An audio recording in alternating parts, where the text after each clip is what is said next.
Fala pessoal, então tá chegando ao fim a nossa construção de API aqui. Eu fiquei bem contente com o resultado, né? É uma coisa que no Node eu nunca tinha feito e achei bem interessante estudar esse contexto aí, tá? Então, uma coisa que eu não comentei nos vídeos passados, mas que eu já deixo o lembrete aqui, né? Se vocês usam outras formas de fazer algum dos processos que eu falei, se vocês detectaram que tem alguma vulnerabilidade, alguma falha, alguma coisa que poderia ser melhorado, deixa nos comentários aí, que mais pra frente a gente vai evoluindo, né? Então isso foi um grande aprendizado, né, para todos nós aí, tá? Então, pessoal, para fechar essa série eu vou fazer o seguinte, eu vou mostrar para vocês uma forma de fazer autenticação de usuários, né? Porque até então a nossa API está totalmente pública. Então qualquer um que tenha URL consegue ir lá e acessar aquelas rotas e criar novos registros, visualizar os dados da nossa API. Tá? Então eu vou mostrar para vocês uma técnica aqui, mas é claro, existem diversas outras, vocês vão encontrar um monte de bibliotecas, o Express ele é bem difundido, então vocês já, de cara vocês já vão ver que eu estou usando a biblioteca Permit, mas, por exemplo, tem a Passport, tem várias outras formas de fazer isso, tá? Tem autenticações por terceiros, por exemplo, eu posso autenticar via Google, via Facebook, enfim. Eu vou mostrar aqui uma forma bem simplificada para tentar explicar para vocês um pouco como é que funciona esse processo, tá? Então, eu vou utilizar alguns recursos aqui para a gente fazer um pouco mais na mão, para ver como que as coisas realmente funcionam, tá? Então vamos lá. Pessoal, eu vou utilizar o seguinte. Eu vou utilizar a biblioteca Permit, que ela é uma biblioteca bem simplificada para fazer esse tipo de autenticação. Ela tem um dos recursos que me chamou a atenção. Ela tem facilidades para trabalhar com APIs, tá? Por exemplo, a Passport, ela é uma biblioteca bem mais complexa, mais robusta, só que ela é focada mais naquele contexto web, né? Você está construindo uma aplicação web, ela tem formulários, te permite gerar formulários de login, fazer essas autenticações já no navegador, né? Então aqui a gente já está trabalhando exclusivamente com API, então eu achei que a Permit ficaria um pouco mais fácil. Nós vamos usar o bcrypt para criptografar a senha do usuário, então nós não vamos guardar a senha do usuário no banco, por exemplo, né? E nós vamos usar uma técnica de autenticação chamada JWT, que é o JSON Web Token, tá? Que é bastante utilizado para APIs, certo? Então o que a gente vai fazer? Antes de qualquer coisa, nós precisamos ter algum registro desses usuários, né? Então eu vou criar um novo model lá para representar o nosso user, tá? Então eu vou fazer o seguinte, eu já explico esse código para vocês, mas eu vou criar lá o arquivo source database, faltou aqui, né, _models. Então eu vou criar aqui, user.js. Depois eu corrijo aqui no tutorial, tá? Então, pessoal, ele é muito parecido com o model carro que a gente criou ali. Só que lembram que lá no carro eu comentei que nós podemos sim especificar constraints e especificar parâmetros para cada uma das colunas do nosso banco, né? Então, por exemplo, além do tipo de dado, nós conseguimos passar se ele pode receber algum valor nulo, se ele tem que ser único, no caso do username tem que ser único no sistema todo, né? O password que não pode ser nulo, né? Então eu deixei como exemplo isso, e aqui eu coloquei a documentação do SQLize onde vocês podem ver todos os parâmetros e enfim, né? O restante do model é bem parecido, mas concentrem-se em saber que nós temos usuário e senha. Tá, basicamente isso. É isso que nós queremos guardar no banco, né? Aí, numa aplicação maior, você teria mais coisas sobre o perfil do usuário, enfim, né? Então, criei o model user, certo? Agora, o que a gente precisa fazer? Nós precisamos ter uma forma de cadastrar esses usuários. Tá? Aqui entra um detalhe sobre o vídeo que eu estou fazendo hoje, que uma aplicação grande, você normalmente vai fornecer para o usuário um mecanismo que ele mesmo se cadastre, né? Então uma tela de cadastro lá no aplicativo, que a primeira vez que ele executa ele vai ter que ou fazer login ou criar uma conta, enfim. Aí você vai criar rotas para fazer o sign up, o cadastro e tudo isso, né? Vai ter telas para ele gerenciar a própria senha, trocar a senha, enfim, né? Aqui o que eu vou fazer, pessoal? Eu estou criando uma situação bem simplificada, que imaginem que quem cadastra os usuários é o administrador do sistema. Então é um sisteminha pequeno ali, onde você vai ter um ou dois usuários, e você já vai deixar isso previamente cadastrado.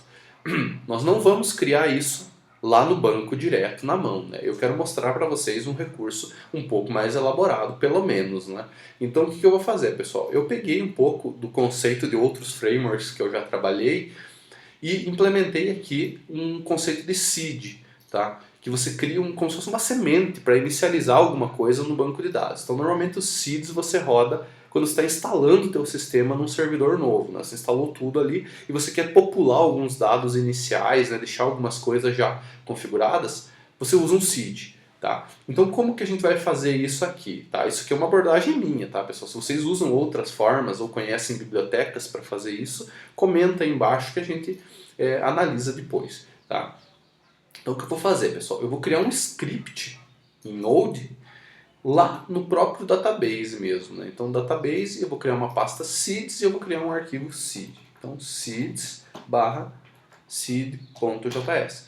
Tá? Então esse arquivo aqui vai ser o responsável por inicializar alguma coisa. Né? Nesse caso, criar um usuário e deixar ele pronto para execução. Detalhe que esse seeds aqui não é uma rota, não é visível lá nos controllers, nem nada disso. É um script que você executa manualmente. Tá? Então, o que ele faz aqui, pessoal? Ele está criando um usuário chamado admin e o password é 123. Só que eu não estou salvando o password no banco. Isso é importante, tá, pessoal? Então o que eu estou fazendo? Eu estou usando a biblioteca bcrypt para criptografar esse password e guardar ele criptografado. Então se eventualmente tiver falha ali ou vazarem dados do banco, o password vazou criptografado, pelo menos. Né? Então é difícil que isso aconteça aqui no ambiente do Heroku, né? Mas enfim, a não ser que tenha alguma falha nas tuas rotas ali ou nos teus controllers. Tá? O Postgres deles é bem seguro. Enfim, então vamos lá, pessoal. Eu fiz aqui só para ele criar o usuário e listar todos os usuários, só para a gente saber se já tinha alguma coisa no banco ou não. Então, esse arquivo de seed que eu acabei de criar aqui, eu posso executar ele como node, daí passo o path lá, né, tal, source, até chegar no seed.js. É assim que funciona. Eu executo node, que é o nome do processo, e o arquivo.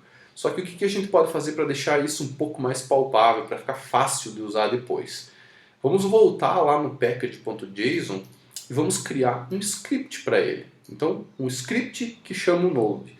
E vocês vão ver que isso vai ficar bem mais fácil de utilizar futuramente. Você não vai precisar ficar lembrando onde que estão esses arquivos, enfim. Né? Então, o bloco de scripts aqui do package.json serve para isso, para você especificar essas coisas. Né? Então, eu criei um novo script chamado seed, que chama o meu script lá de dentro da pasta database, /seeds e tal. Né?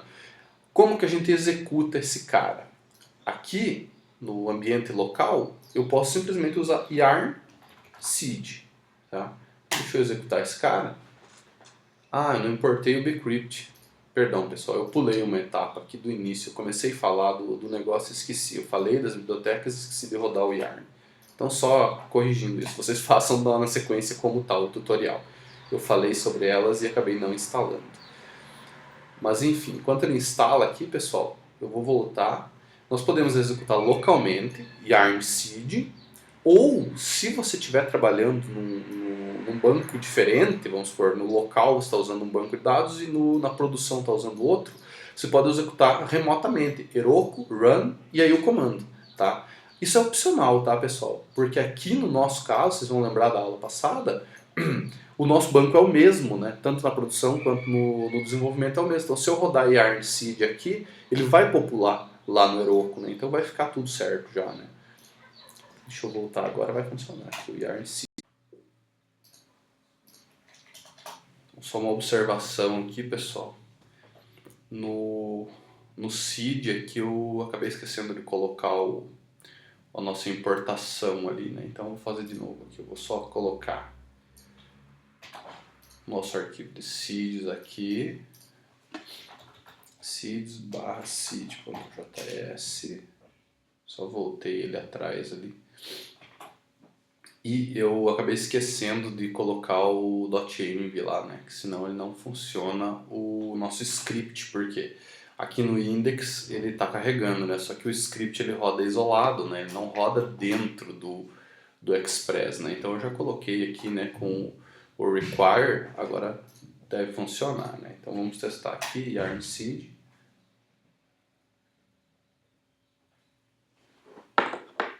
Joia, ele acessou o banco.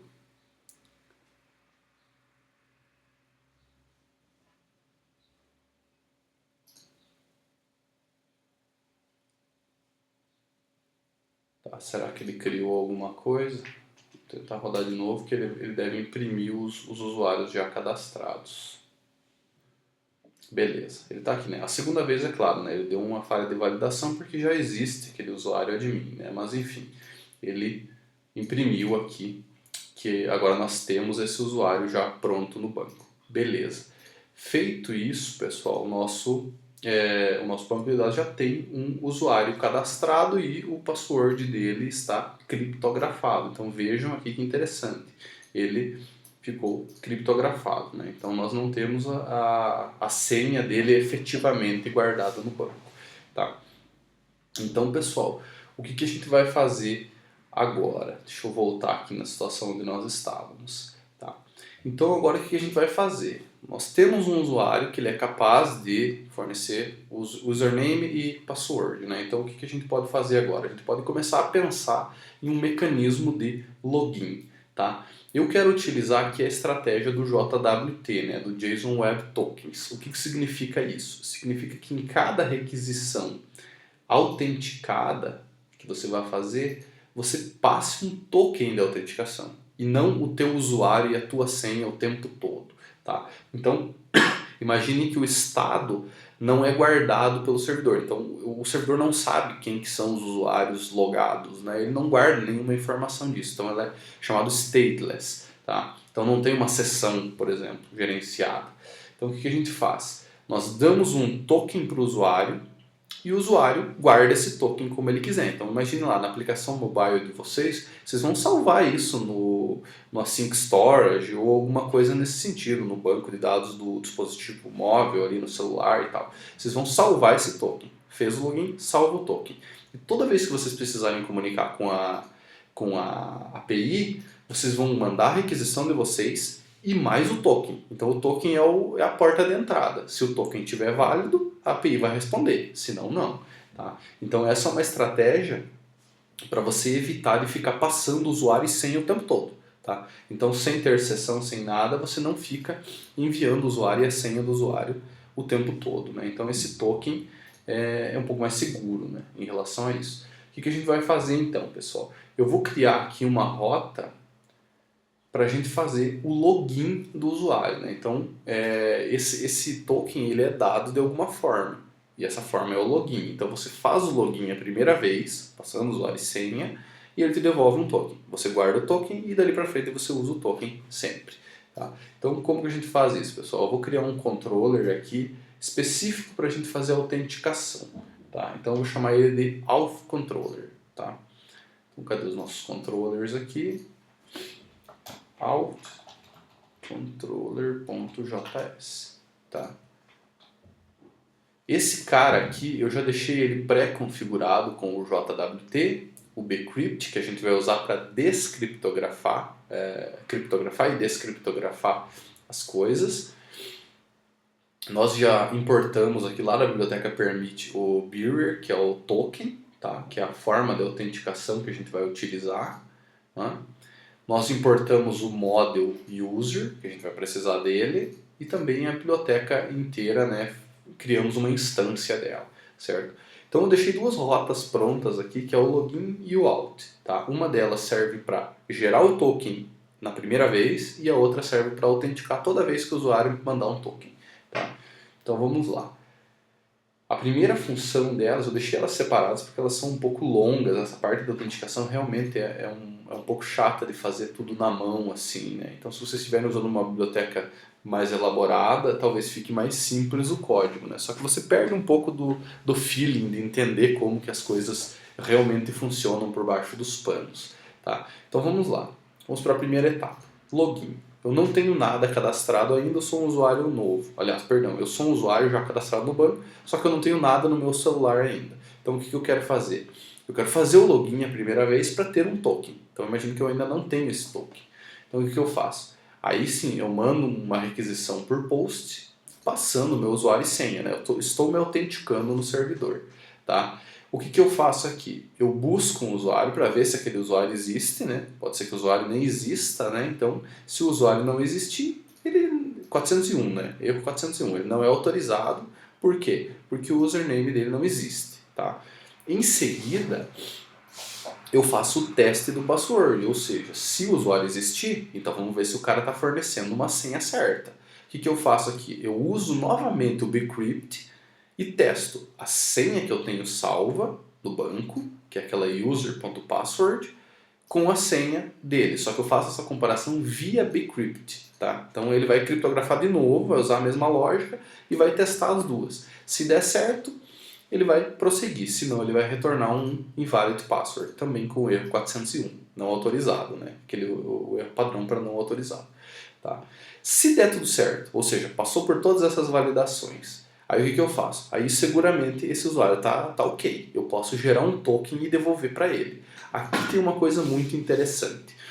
O JWT, pessoal, depois vocês pesquisam a sequência dele, a lógica ali, mas ele consegue criptografar algumas informações dentro do token e mandar isso para o usuário, tá? Então, o que a gente faz? A gente chama isso de payload, tá? Então, você tem um objeto JavaScript ali, um JSON, que você consegue colocar algumas informações ali dentro e usar o JWT para assinar, gerar um token e assinar. Então, esse token ele vai ser bem seguro, porque eu só tenho, só eu conheço a assinatura desse token. Só o servidor tem acesso a uma palavra secreta, né, uma chave de segurança que é utilizada para assinar esse token. Então, ou seja, eu tenho um objeto aqui, que nesse caso eu estou passando o username, né, para saber quem é o usuário. Então o usuário ele vai junto com o token. Tá? Essa informação vai junto com o token.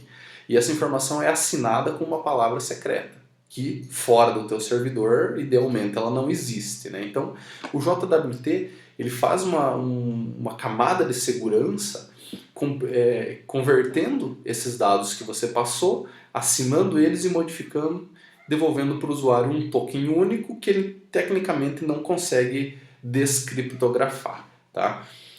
Enfim, por mais que ele seja seguro e que ele tenha essa característica de enviar para o usuário lá de volta o token só criptografado, que é assinado, é interessante que você não passe coisas muito sensíveis aqui dentro do payload. Tá? Então, por exemplo, o username eu posso passar, eu não posso passar a senha, tá? Porque imaginem que alguém lá fora intercepte esse token. O token ele trafega publicamente, né?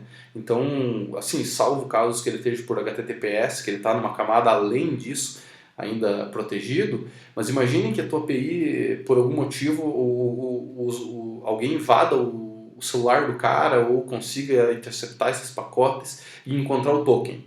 Se ele encontrar o token, ele pode tentar métodos de força bruta ou alguma coisa ali para tentar quebrar a criptografia. Tá? Se ele quebrar a criptografia, ele vai conseguir achar os dados que estão dentro do payload do token. Então aqui, pessoal, não é interessante que você passe a senha. Só que o username você pode passar, né? O username não tem tanto problema assim. Beleza? É uma explicação bem grosseira, eu admito, mas depois vocês podem pesquisar mais sobre JWT e entender melhor como ele funciona. Mas o que vocês precisam saber aqui é que nós conseguimos enviar coisas junto com o token e o token ele é assinado, então ele tem uma certa segurança ali. Beleza? Então aqui é a geração do token. Se der tudo certo na autenticação, eu gero um token e devolvo para o usuário. Beleza? Isso seria a nossa rota de login. Tá? Feito isso, pessoal, vocês viram que eu usei ali uma palavra-chave, né? Uma palavra para fazer a assinatura do token. Né? Isso aqui, pessoal, não é recomendado que você deixe no código-fonte. Eu poderia vir aqui e colocar uma string normal, que boas, né? Só que, por questões de segurança, é legal que você faça isso com variáveis de ambiente. Tá? Então eu vou criar essa variável de ambiente. Aqui na sequência ele já adianta isso, né? Mas eu já vou deixar feito aqui para a gente poder testar. Então, isso aqui, pessoal, Pode ser qualquer coisa, tá? Pode ser palavra secreta, pode ser qualquer coisa aqui, tá?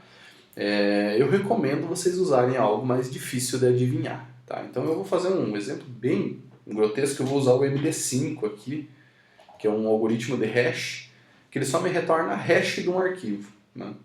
Então eu usei do próprio index aqui, né? Se eu mudar o index, se eu mudar um caractere, essa hash já muda.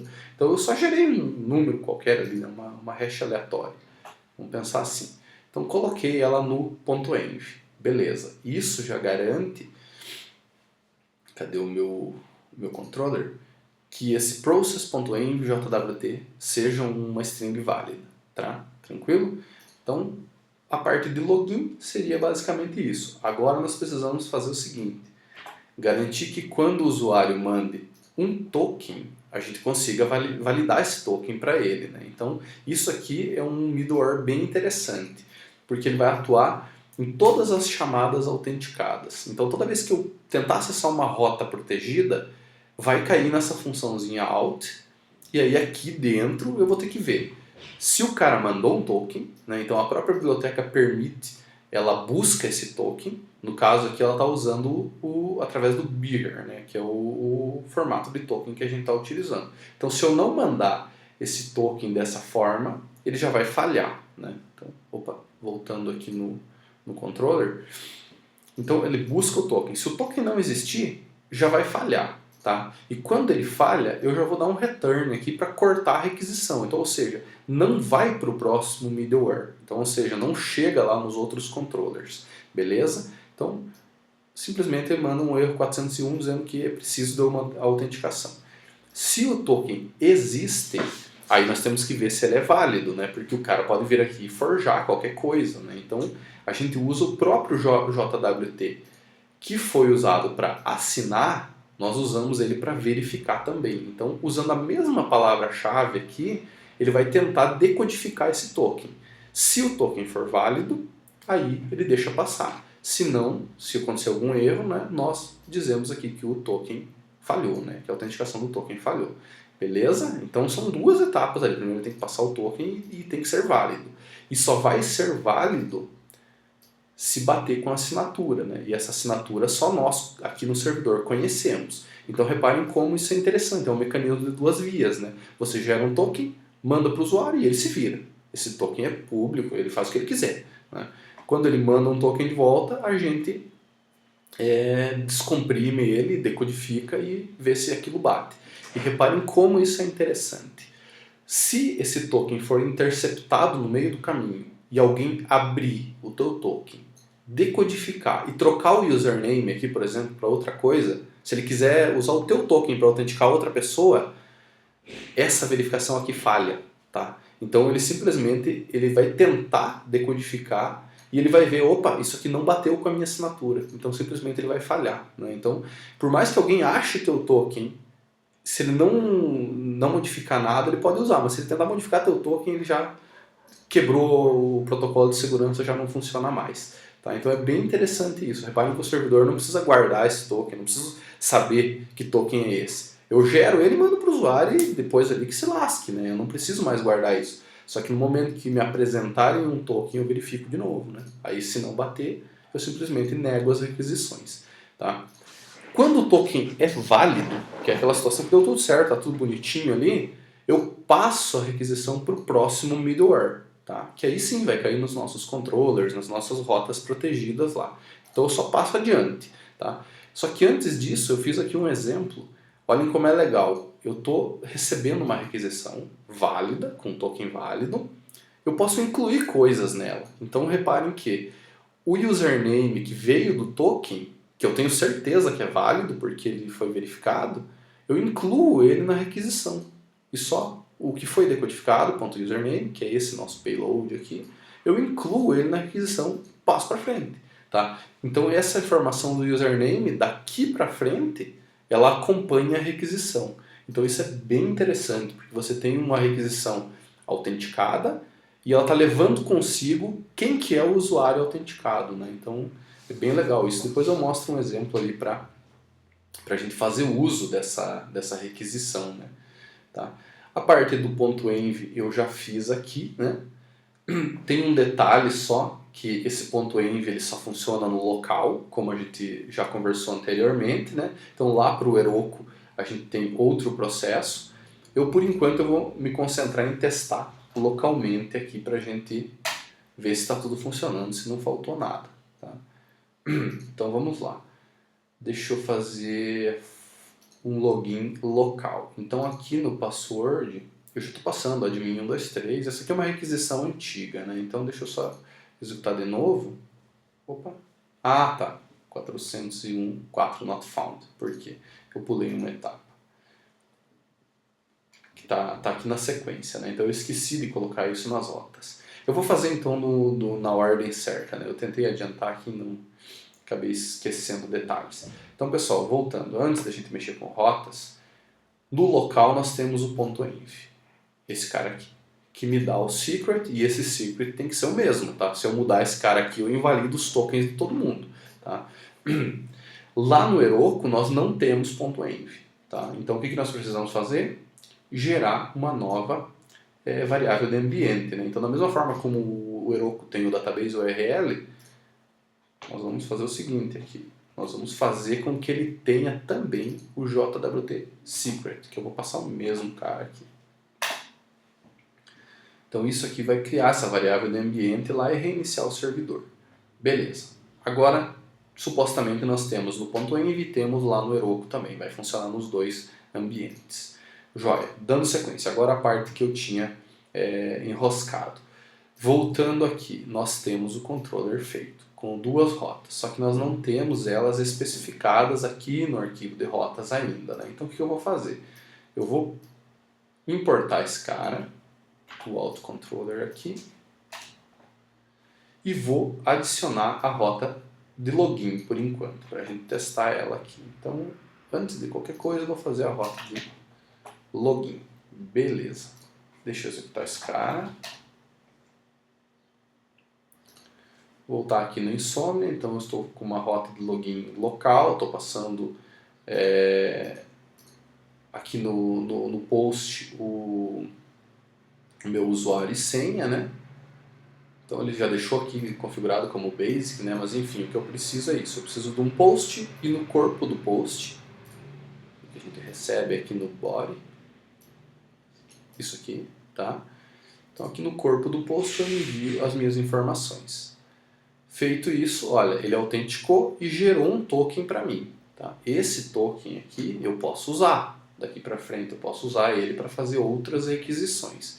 Tá? E onde que vão essas outras requisições? Por enquanto não tem nada que precise de autenticação aqui. Tá? Então vamos criar umas rotas que precisem de autenticação. Deixa eu voltar aqui só um pouquinho. Imagine que nós quiséssemos autenticar uma rota que já existe. O que eu faço? Eu só coloco o nosso middleware out no meio da rota que eu quero autenticar. Então, por exemplo, aqui, né, se eu quero autenticar o post do /cars, que é para criar um novo carro, então eu coloco esse middleware aqui no meio. Por quê? Ele vai receber essa requisição, vai tentar fazer alguma coisa e, se der tudo certo, ele passa para o próximo. Então aqui que entra aquela questão do next. Ele precisa passar tudo certinho por aqui para chegar no outro. Tá? Então vamos fazer esse teste aqui. Voltando aqui no nosso create car local, se eu tentar dar um send agora, authentication required, então ele não teve autenticação nenhuma. Agora deixa eu fazer ela autenticada. Então aqui na autenticação eu vou mudar para o nosso token. Deixa eu voltar no login para poder copiar o token. Né? Acabei de fazer esse login, então ele já está ali na cache do Insomnia. Create car. Aqui eu vou colar o token. Tento executar de novo. Beleza, agora ele criou. Tá? Então, ou seja, o token está funcionando. Se eu tentar modificar o token, deixa eu colocar um A maiúsculo aqui no início. Ó, falhou na autenticação. Então reparem que se eu modificar o token já era, né? Então a nossa autenticação está funcionando. Beleza? Então eu simplesmente tive que criar esse controller e colocar o meu middleware na rota que eu quero que seja autenticado. Só isso, tá pessoal? Tem um exemplo mais interessante ainda que eu vou fazer para demonstrar aqui. Eu não vou colocar dentro de controller nem nada, só para mostrar como esse recurso de colocar coisas na requisição funciona bem. Então aqui, autenticou tudo certinho, o token está ok, então na requisição eu coloquei junto o username. Então as requisições normais não têm username, né? Não são autenticadas. Agora aquelas que forem autenticadas tem junto o username. Então reparem que eu criei só um get /secure, mandei autenticar, e aqui ó, no JSON eu usei o rec.username. Isso aqui que eu acabei de fazer no momento da autenticação. Então reparem que agora eu tenho uma rota autenticada que eu sei quem está autenticado. Então eu tenho esse username aqui, tá? Então deixa eu tentar chamar essa rota aqui, só chamar aqui /secure. Já aproveitando, né, que ela está com o token ali. Opa, ela está com o post. Então vamos mudar aqui. Olha só. This is a secure host e o username é o admin. Então, ou seja, aqui dentro eu já sei quem que está autenticado. Né? Então, se eu estivesse criando outros controllers aqui que eu precisasse do username, eu posso acessar rec.username. Se a rota for autenticada, o username existe. Tá joia, pessoal? Olha, eu acho que seria basicamente isso. Eu sei que é bem enroladinha essa parte da autenticação, mas assim, concentrem-se em entender o fluxo do JWT, que é isso aqui. Tá? Você precisa de alguma forma autenticar o usuário pela primeira vez, seja por usuário e senha, seja via Google, via Facebook, via qualquer outra estratégia de autenticação. Tá? Aqui a gente fez usando o próprio banco de dados, que ele compara via bcrypt com password criptografado e tal, gera um token. Dentro do payload do token eu posso passar o que eu quiser, tá? Eu passei só o username aqui, porque foi o que eu usei para frente. Só tomem cuidado para não passar dados muito sensíveis aqui dentro, porque, como eu falei, isso aqui pode eventualmente ser quebrada essa segurança, né? Ele assina o token e manda para o usuário e acabou a responsabilidade do servidor. Toda vez que o usuário quiser fazer alguma coisa autenticada, ele manda o token que vai ser verificado. Tá? E essas verificações você faz aqui nas rotas mesmo. Você só coloca que você quer que ele verifique. Tá joia, pessoal? Então assim, essa implementação aqui foi um exemplo mesmo de como fazer uma API, como fazer autenticação e tudo mais. Se vocês conhecem outras formas, escrevam aí nos comentários. Se vocês encontraram algum ponto que eu possa melhorar o meu código, avisem aí, a gente vai discutir. Se tem alguma vulnerabilidade, me avisem também, que eu faço um vídeo retratando isso, né, e explicando como consertar. Enfim, pessoal, foi uma experiência bem legal. Valeu, até mais.